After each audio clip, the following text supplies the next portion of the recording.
Ethan was called to the Great Hall just before sunset. That was never a good sign in the mining colony of Rethnine. Nobody was called to the Great Hall unless they were in trouble, chosen for hard duty, or dragged into one of the governor's strange games. Ethan had lived there for 3 years. He had learned one simple rule. When power called your name, you smiled, bowed, and hoped to survive. He walked through the long metal corridor with 2 armed guards behind him. The floor shook under his boots as machines deep below the colony kept drilling into the rock. Red warning lights flashed across the walls, turning everything into blood-colored steel. Ethan kept his face calm, but his mind raced. Had someone reported him again? Maybe it was about the fight in the lower market. Maybe it was because he had asked too many questions about the missing workers. Or maybe the governor had simply grown bored and wanted someone new to break dot at the end of the corridor. The massive doors of the Great Hall opened. Warm, golden light poured out. Ethan stepped inside and stopped. The hall was full. Alien nobles in dark silk robes stood on both sides of the room. Officers in polished armor lined the walls. Servants moved quietly between them with silver trays and lowered eyes. At the far end of the chamber, on a high black platform, sat Governor Tulvek, ruler of the colony. He was smiling. Ethan hated that smile. "Step forward," Tulvek said. His voice was smooth and calm, but it carried across the hall like a blade. Ethan walked down the center of the room, feeling every eye on him. He could hear soft whispers moving through the crowd. Some humans were there too: workers, clerks, traders. They looked nervous. No one knew why he had been called. Ethan stopped at the foot of the platform and bowed his head just enough to stay. "Alive, you sent for me, Governor." "Yes," Talvik said.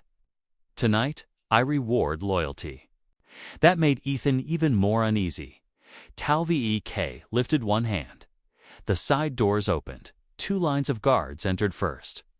Heavily armed, more armed than Ethan had ever seen inside the hall. Their weapons were active. Their faces were tense. They were not escorting a guest. They were containing a threat. Then she appeared. A woman walked between them in chains. The entire hall went silent. She was taller than Ethan expected, though her back was slightly bent under the weight of the restraints. Heavy metal rings locked around her wrists and ankles. A thick collar circled her neck. Chains connected each piece together, limiting every step. But the chains were not the strangest thing about her. She was not human. Her skin had a pale silver glow under the hall lights. Her hair, long and dark, fell over one side of her face. Strange markings ran along her arms like faded lines of light beneath the skin. She looked weak, but not broken. That was the first thing Ethan noticed. The second was the guards. None of them stood too close. Their hands stayed tight on their weapons. Their eyes never left her. One guard even flinched when she turned her head slightly. Fear. These men were afraid of her. Ethan looked back at the woman. Her head was lowered, and she said nothing. She did not resist. She did not beg. She simply walked until the guards stopped her in the center of the hall. Governor Talvik rose slowly from his seat. "Ethan Cole," he said, with a smile meant for the room, not for the man. "You have served this colony well. You have worked hard. You have obeyed. And tonight, you will receive an honor." The nobles began to smile. Some looked amused. Others looked hungry for whatever came next. Talvik gestured toward the chained alien woman. "By my authority, I present this female to you as a bride." For one second, Ethan thought he had heard wrong. The room remained silent, then soft laughter moved through the nobles like smoke. Ethan stared at Talvik. "A bride?"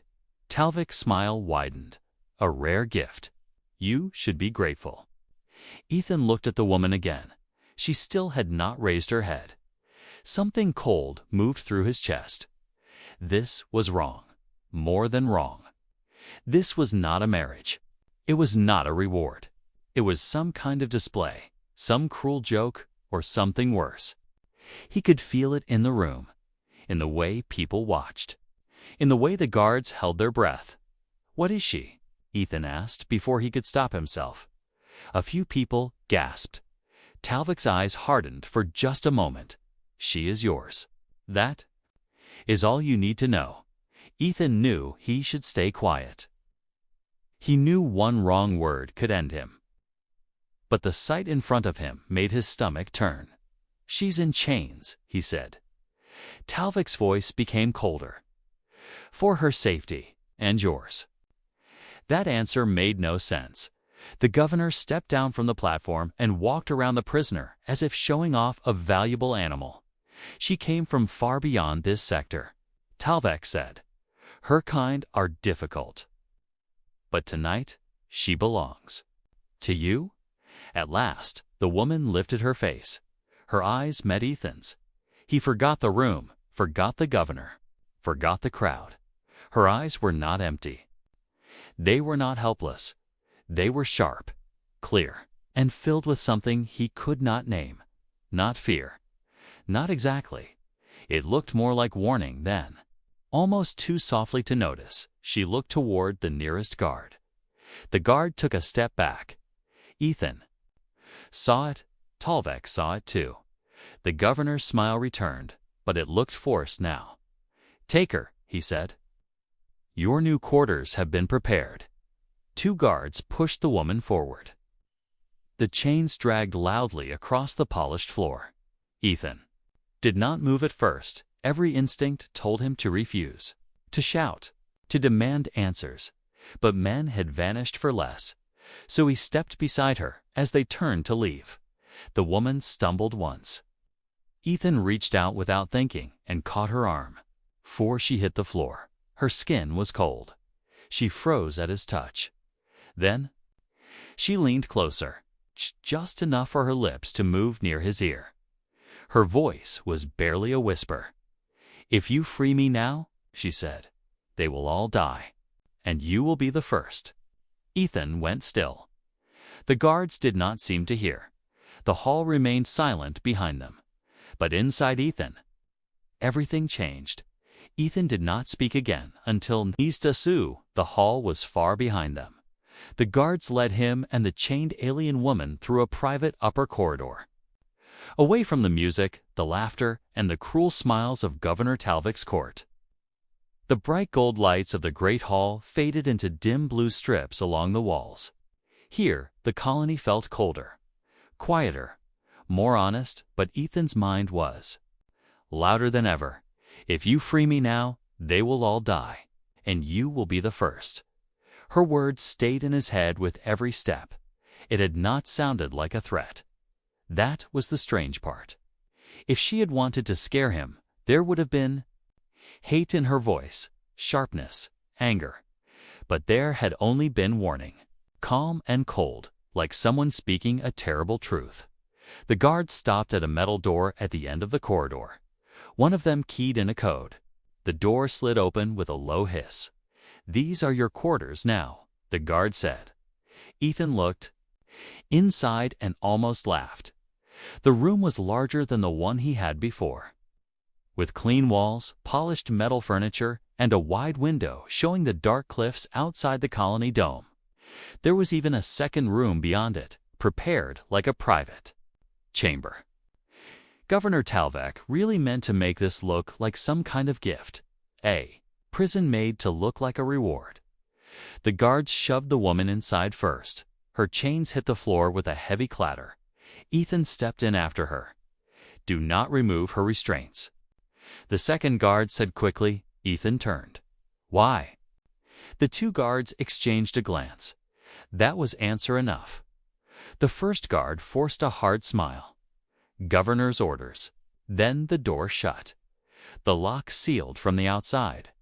For a long moment, neither Ethan nor the woman moved. she remained near. The center of the room, her head lowered again, her chains spread across the floor like broken steel snakes.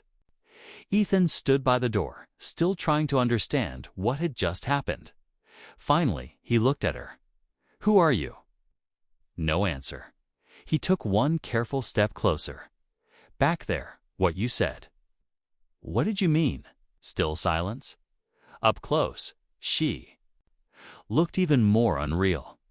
The silver tone of her skin was faint but alive, like moonlight underwater. Thin lines of light moved very slowly beneath her wrists where the chains pressed into her flesh. They looked less like tattoos and more like something inside her body trying to shine through. Ethan noticed dark red marks under the metal, collar around her neck. The chains were hurting her. Anger rose in him. He walked to the small water station near the wall, filled a glass, and brought it to her. Here. She did not reach for it. For a second, he thought, she would ignore him completely. Then, slowly, she lifted her bound hands. The movement was stiff, careful, painful. Ethan realized the chain between her wrists was too short. She could barely lift the glass herself without thinking too much. He moved closer and held the glass near her lips. Her eyes lifted to his again. This time, there was surprise in them. She drank only a little, then turned away. Ethan lowered the glass. "You can talk, can't you?" "Yes." Her voice was soft, almost flat, but it was the first clear answer she had given him. "Good," Ethan said. "Then let's try this again. Who are you?" She was quiet for a few seconds. "My name is Lyra." It was a simple name, not what he expected. Somehow, that made it stranger. "Lyra," he repeated. "What are you?" Her expression changed. Just a little, not anger. More like tired disappointment. Is that the first question humans always ask? Ethan exhaled. "No, but it seems like a useful one right now." She looked toward the window. Beyond the glass, the sky over Rethnine was darkening into deep purple. Soon the first moon would rise over the cliffs. "I am someone your governor should never have taken," she said. That sent a chill through him. "Taken from where?" She did not answer. Ethan set the water down and crouched a short distance from her so he would not tower over her. "Listen. I don't know what game Talvek is playing, but I'm not part of it. I didn't ask for this." Lyra turned her eyes back to him. "I know." That surprised him. "You know? You were the only one in that room who looked ashamed." Ethan had no reply to that. For the first time, he saw something softer in her face. Not trust. Not yet. But maybe curiosity. He glanced at the chains on her wrists. "Why are they so scared of you?" At once, that softness disappeared. "They should be?" The answer landed hard in the room. Ethan stared at her. "So, it was a threat?" "No," she said. "If I wanted to threaten you, you would know." Something in the way she said it made the air feel colder. He stood slowly. "Then tell me what's going on." Lyra closed her eyes for a moment, as if she was deciding how much truth he could carry. "The chains are not only for me," she said at last. "They are for everyone in this colony." Ethan frowned. "That makes no sense." "It will." Outside the window, a low horn sounded somewhere in the distance. A long, heavy note rolled over the colony. Shift change. Night cycle. Lyra opened her eyes and looked directly at him. "When the red moon rises," she said, "you must not open a single lock." Ethan felt his chest tighten. "Why?" Her voice became even quieter. "Because something is already coming for me." The room fell silent again. And this time, Ethan believed her. Ethan did not sleep. He stayed near the window for most of the night, watching the cliffs outside the colony and listening to every small sound in the room behind him. The air system hummed softly in the walls. Pipes clicked now and then. Far below, the mining engines shook the ground in slow, heavy pulses. But none of that bothered him. What bothered him was the woman sitting in chains. Only a few steps away. Lyra had not moved much since she spoke. She sat on the floor with her back against the wall, her hands resting in her lap, the chains lying around her like dead metal. She looked calm, but it was not the calm of safety. It was the calm of someone waiting for a storm she had seen before. Ethan turned from the window. "You keep saying something is coming. Who?" Lyra did not answer right away. Her eyes were on the sky outside. The first moon had risen high above the cliffs. It was larger than Earth's moon, pale and bright. But near its edge, dark red shadow was slowly spreading across its surface. The red moon, Ethan felt his throat go dry. "That," Lyra said quietly, "is their signal." He looked back at her. "There?" She gave the smallest shake of her head. "If I tell you too soon, you may try to do the wrong thing for the right reason. That is not an answer." "No," she said. "It is a warning." Ethan ran, hand across his face. He was tired, angry, and more confused than ever. "You keep giving me warnings, like I'm supposed to understand them.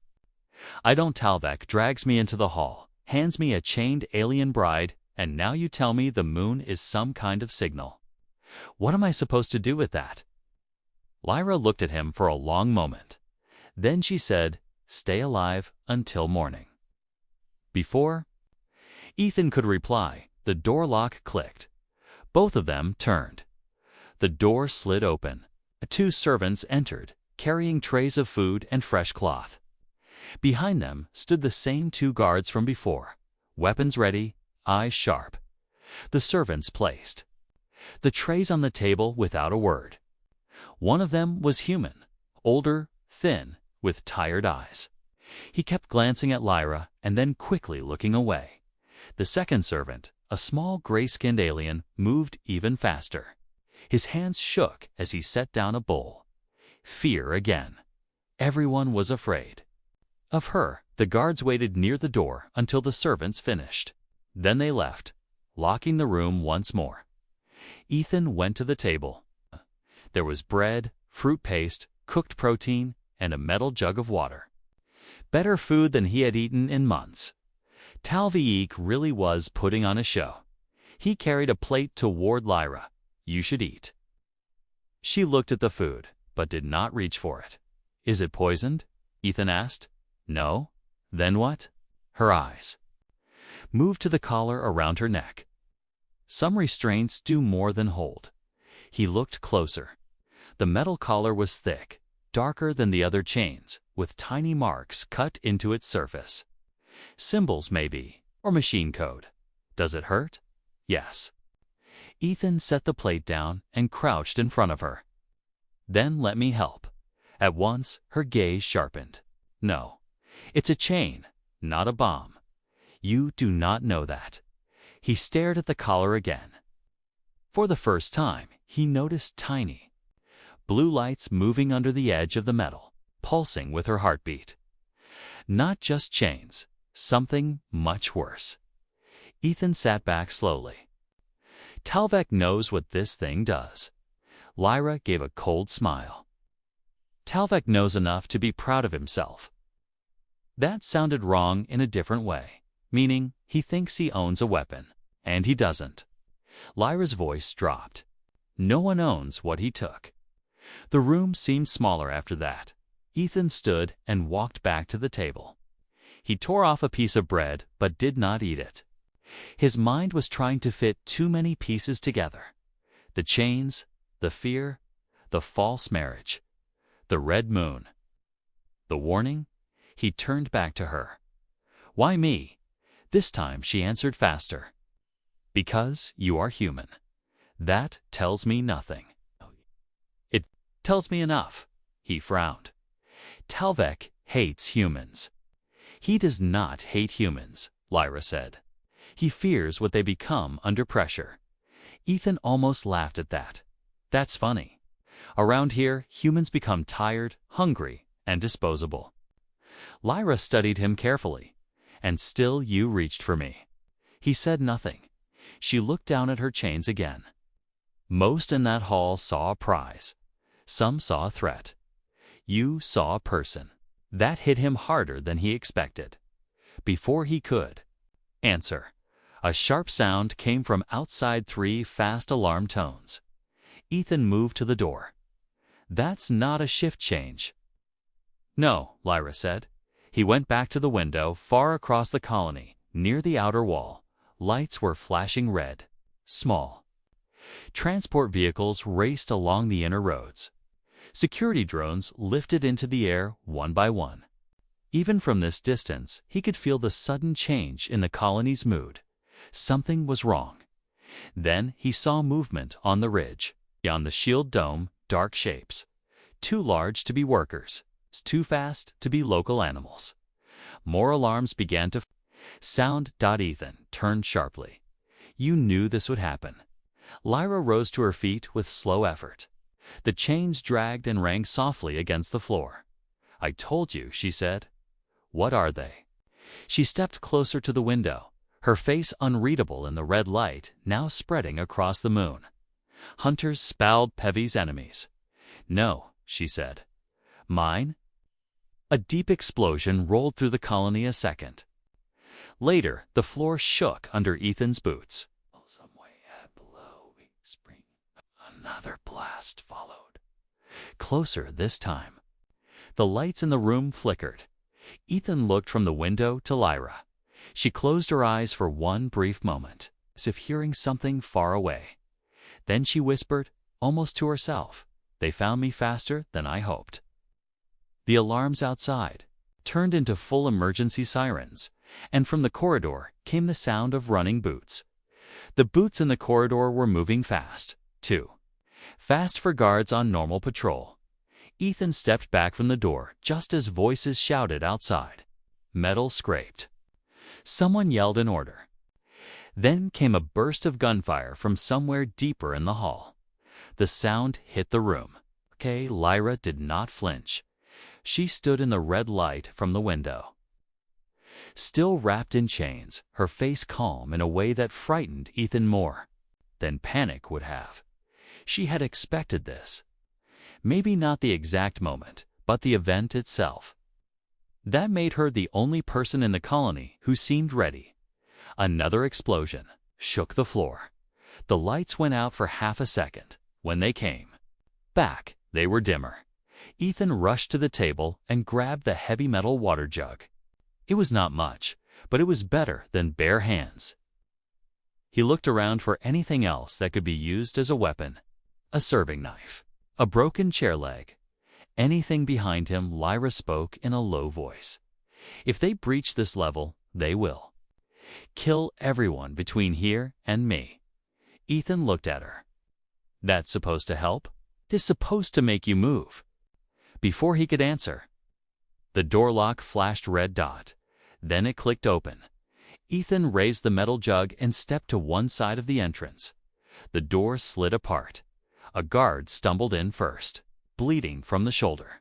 He almost fell. Behind him came the older human servant Ethan had seen earlier. His face was pale with fear. "Seal it," the guard shouted. The servant slammed his hand on the wall panel. The door shut again. For 2 seconds, no one spoke. Then the guard saw Lyra standing free on her feet, chains hanging from her arms. His face changed. Not relief, terror. He pointed his weapon at her at once. "Stay back." Ethan lowered the jug slightly. "What is happening?" The guard did not look at him. Sweat ran down the side of his face. "The outer shield is down. Unknown ships above the ridge. Strike teams inside the colony. Security lines are collapsing." The servant spoke next, his voice shaking. "They came through the western gate. No warning. They knew exactly where to hit." Lyra said nothing. She did not need to. The guard kept his weapon trained on her. "This is because of her." Ethan looked between them. "Who are they?" The servant swallowed hard. black crest. Lyra's eyes closed for a brief moment, as if the name carried old pain. Ethan had never heard it before. What is black crest? The guard answered this time. The kind of people who end wars by burning whole cities. The kind who get paid too much to fail. Mercenaries, Ethan thought. Or worse. A loud crash hit the corridor outside. The guard spun toward the door. More shouting. Another burst of weapons fire. Something heavy slammed into the wall. The servant backed away. They're coming up. The guard touched a device on his wrist, trying to contact someone. Nothing came back. Comes are dead. Then he looked at Ethan with sudden urgency. Listen to me. Governor Talvek has ordered all surviving personnel to pull back to the lower vault. We are to leave the prisoner here. Ethan stared at him. Leave her. The guard's voice hardened. That is the order. The servant looked sick. If they take her, we're all dead anyway. Lyra finally spoke. If you leave me for them, many more than this colony will die. The guard turned the weapon fully toward her now. Quiet. Ethan stepped between them before thinking it through. Put that down. The guard blinked. Move aside. Human. She's chained. She's dangerous. So are the people. Trying to break in? The guard's jaw tightened. You have no idea what she is. Ethan pointed toward the shaking walls. No. But I know what's outside that door. And you want to leave one prisoner behind while trained killers storm the floor. That sounds less like strategy and more like fear. The words landed harder than he expected. The servant looked from Ethan to Lyra, torn between panic and hope. Lyra's face stayed unreadable, but her eyes were fixed on Ethan now. Studying him, the guard took one step closer.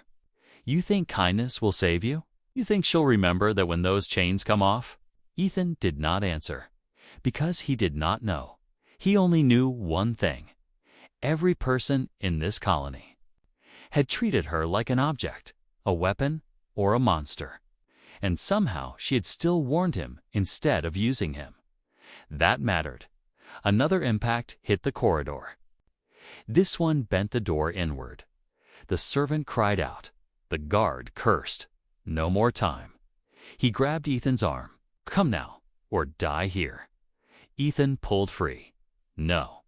The guard stared at him like he had gone insane. Ethan looked at Lyra. If I help you, can we stop them? For the first time since the attack began, real emotion crossed her face. Sadness, maybe, she said, but not in the way you hope. The guard made a harsh sound. Enough. He raised his weapon again. Then, the door exploded inward. Metal flew across the room. The servant was thrown to the floor. Smoke and sparks filled the air. Through the torn doorway, dark figures moved with terrible speed-armored shapes with black visors and long rifles, far more advanced than anything colony security carried. Black crest. The guard fired first and dropped one of them. The others answered with perfect aim. A flash of blue light cut across the room. The guard fell before he could. Scream.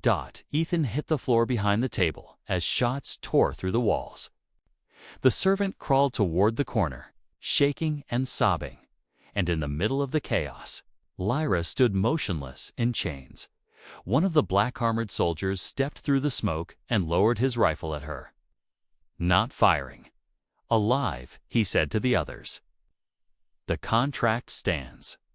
Ethan looked up from behind cover, so that was it. They had not come to destroy the colony. They had come for her. The lead mercenary reached for Lyra's arm. Her voice came low and cold. Do not touch me. He laughed behind his visor. Then Ethan saw his chance. Near the fallen guard, only a few feet away, lay the control rod for Lyra's restraints. It had been knocked loose during the blast. Small, black, and blinking. A key, he lunged for it. Lyra's eyes widened. The mercenary turned, and Ethan's fingers closed around the rod, just as she said. With sudden force, don't unlock the last chain. Ethan grabbed the control rod and rolled behind the broken table as weapons fire burst across the room again. Splinters of metal and glass flew over his head. The air smelled of smoke, burned wiring, and hot steel. Somewhere near the wall, the old servant was crying in short, broken breaths. One of the Black Crest mercenaries moved to flank Ethan's position, while the others kept their rifles trained on Lyra. But none of them touched her now. Not after the way she had spoken. Even armed killers knew danger when they heard it. Ethan looked down at the control rod in his hand. It was smooth, black, and about the length of his palm. Small lights ran along one side. 3 of them were glowing red. 3 locks still active. He raised his eyes to Lyra. She was standing in the center of the ruined room like the calm point inside a storm. Smoke curled around her silver skin. Her chains hung heavy from her wrists and neck. Her face showed no fear, only focus. "Ethan," she said, her voice quiet but sharp enough to cut through the gunfire. "Listen to me very carefully." One mercenary fired toward Ethan's cover. He ducked lower. "This is a bad time for a speech," he shouted back. "It may be your last chance to understand." That made him freeze for half a second. The lead mercenary stepped closer to Lyra, weapon raised but not firing. "Enough talking. Secure the target." "No," Lyra said. The simple word changed the room. The lights flickered again. But this time, Ethan was not sure it was the damaged power system. The lines of light under Lyra's skin had grown brighter. They ran from her wrists, up her arms like thin rivers of white fire. The nearest mercenary hesitated. Good, Ethan thought. Fear is useful. He crawled sideways behind the broken table, trying to put himself between the servant and the shooters. It was a stupid move, a dangerous move. But he could not leave the old man there. A shot struck the floor inches from his hand. "Stay down," he yelled to the servant. Then Lyra spoke again. "Black Crest does not serve Talvik," she said. "Talvik serves them." Ethan looked up sharply. "What?" The lead mercenary did not deny it. That was answer enough. Lyra kept her eyes on Ethan. "The governor did not capture me alone. He traded for the tools to bind me. In return, he promised to deliver me when the time was right." Ethan's mind raced. "The marriage? A cover," she said. "A public lie. The transfer? Looked official. If witnesses saw me given willingly into human custody, then my disappearance could be blamed on chaos, rebellion, or your people."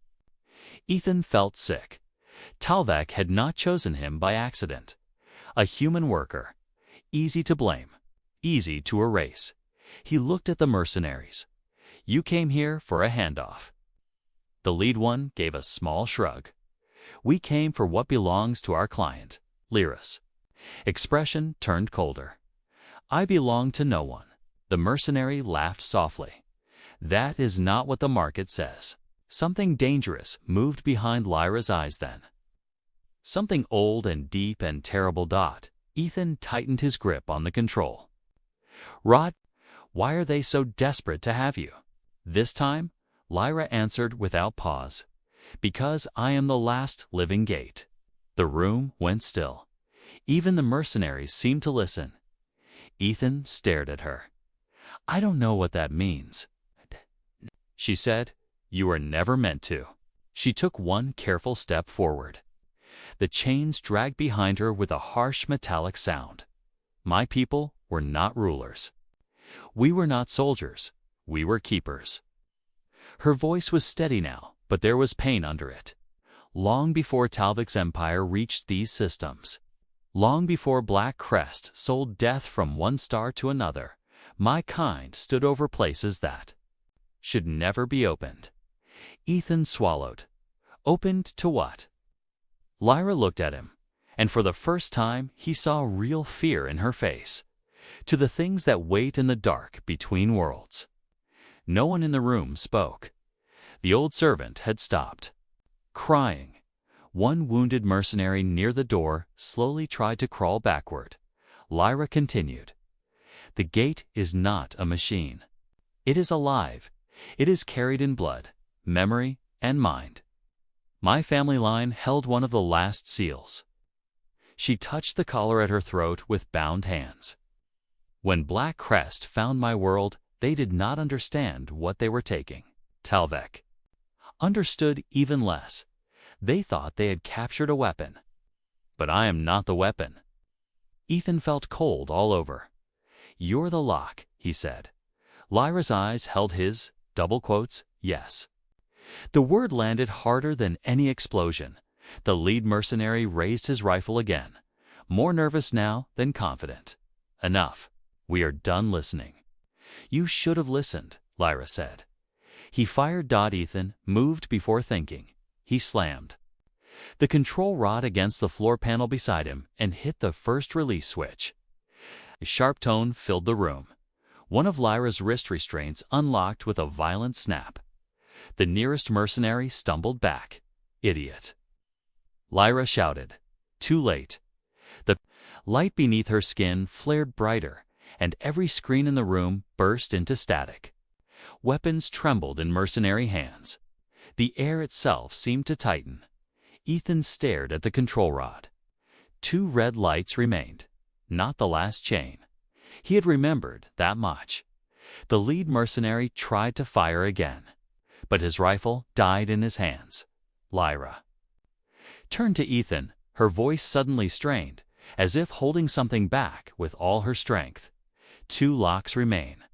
If the collar breaks, I may not be able to stop what comes through me. Ethan looked from the rod to her face. "Then tell me what to do." She took a slow breath. "Trust me more than your fear," she said. "And when I say run, do not look back." Then the whole colony shook with a force greater than any blast before. From somewhere deep below them came a sound that did not belong to machines. Men or war, something had answered. The sound from below did not fade. It rose through the colony, like a living thing. Metal walls trembled. Lights flashed white, then red, then died for 2 full seconds before coming back weak and uneven. The floor shook under Ethan's knees, and for one terrible moment he thought the whole structure of Rethnine was about to split open. The Black Crest mercenaries thought the same. Their perfect control broke. One shouted into a dead-cum device. Another backed toward the ruined doorway. A third tried to drag the wounded man away, but his hands were shaking now. Whatever they had come to capture, it was no longer a clean job. No longer a simple contract. Fear had entered the room. Ethan saw it and understood something very human. Fear made people stupid. Lyra bent slightly, her jaw tight with pain. The unlocked restraint hung loose from one wrist, but the collar and the remaining chain still held. Light pulsed harder beneath her skin now, bright enough to reflect off the smoke in the room. "Ethan," she said, fighting to keep her voice steady. "The lower vault." He looked at her. "What about it?" "Talvek built his control systems there. The restraints are linked to a central field." She took a slow breath. "If we reach it, I may be able to shut the collar down without breaking the final seal." One of the mercenaries heard that. "Stop them." He shouted. They raised their rifles. Together, nothing happened. The weapons clicked dead in their hands. Lyra's growing power was killing there. Systems did not waste the moment. He grabbed the fallen guard's sidearm, scooped up the control rod and rushed to the old servant in the corner. "Can you move?" The man nodded weakly. "Then stay low and follow only if the path is clear." The servant looked at Lyra and then back at Ethan as if he still could not believe what he was seeing. But he nodded again. A mercenary pulled a blade and charged. Ethan fired once. He had not used a military sidearm in years. But fear sharpened his aim. The shot struck the mercenary in the leg, dropping him hard. Another came from the side. Ethan swung the weapon like a hammer, hit the man across the visor, and sent him crashing into the wall. Door, Lyra called. Ethan ran to the ruined entrance panel and hit the emergency release.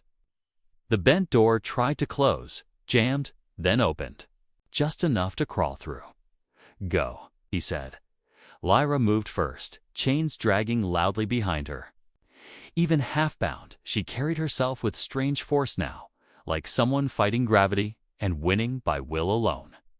Ethan followed, then the servant behind him. The corridor outside was chaos. Smoke rolled along the ceiling. Alarm lights spun. Through the haze, 2 bodies, 1 guard, 1 mercenary lay near the wall. Farther down, a fire burned near an overturned supply cart. Somewhere below, more gunfire echoed through the structure. Rethnine was dying. Which way? Ethan asked. Lyra turned her head, listening to something he could not hear. Left. Then down to levels. They moved fast. Well, Ethan moved fast. Lyra moved with painful control, each step slowed by the chains. The servant fell behind almost at once, coughing hard in the smoke. At the next junction, 3 colony guards appeared with rifles ready. They froze when they saw Lyra. One of them aimed at once. Stand down. Ethan stepped in front of her. Are you blind? Black Crest is inside. Talvek sold us out. The guards looked uncertain. Then Lyra's eyes met theirs. No threat. No attack. Just a calm, terrible truth in her face. One guard lowered his rifle first. That was enough. Lower. Vault is under breach, he said quickly. Talvek pulled everyone there 10 minutes ago. Then open us a route, Ethan said. The guard hesitated. She cannot go down there. She has to. Before anyone could argue more, the wall at the far end of the junction exploded inward. A Black Crest shock unit forced through the breach, armored heavier than the others, carrying pulse gear that still worked under partial power. The guards opened fire. The corridor became a storm of noise and light. Move, Ethan shouted. He grabbed Lyra's arm and pulled her toward a service stairwell. The surviving guards fell back with them, firing short bursts to slow the mercenaries. One took a shot to the chest and dropped. Another threw a shock grenade into the smoke. The blast rocked the hall. Ethan slammed the stairwell hatch open. And they stumbled inside, down one level, then another. The air below was hotter. Emergency systems had sealed some sections, forcing them through narrow maintenance paths between power conduits and water lines. The old servant finally collapsed halfway down the second stair. I can't, he gasped. Ethan turned back. Lyra caught his wrist. If you stay, you lose all of them. He'll die. So will everyone else if Talvek opens the transfer field. Ethan looked at the man on the stairs, tired, hurt, terrified, human. He made the hardest choice of the night. He took the servant's access badge, pressed a small emergency lamp into his hand, and said, "Seal this hatch after us. Do not open it for anyone." The old man gave a weak nod. Ethan hated himself for leaving him, but he turned and kept going. That was the human choice. He realized not winning cleanly, choosing who might still be saved. At the final door before the lower vault, Lyra stopped so suddenly Ethan nearly ran into her. On the other side, voices were shouting.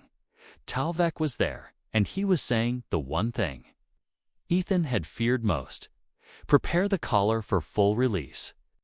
The voice beyond the vault door was sharp with fear, dressed as command. Prepare the collar for full release. Black Crest has the corridor. We open the transfer field in 30 seconds. Governor Talvek. Ethan pressed his ear closer to the cold metal door. Footsteps moved on the other side, fast and heavy. Machine sounds hummed to life flow. Powerful, dangerous. The lower vault was not just a shelter. It was the heart of the colony's control systems, where all security fields linked together. And now Talvik was about to use it as a key to unlock. Lyra. Ethan looked at her. The silver light under her skin was almost blinding now, spreading up her arms and neck. Her breath came in shallow bursts. She leaned against the wall, one hand gripping the chains as if holding them up by force alone. "He thinks he can control this," she said, voice tight with pain. Ethan gripped the control rod harder. "He's wrong." Lyra met his eyes. "If that field activates, it will sever the collar. But it will also rip the gate wide. I will not be able to hold it back. Tell me what to do."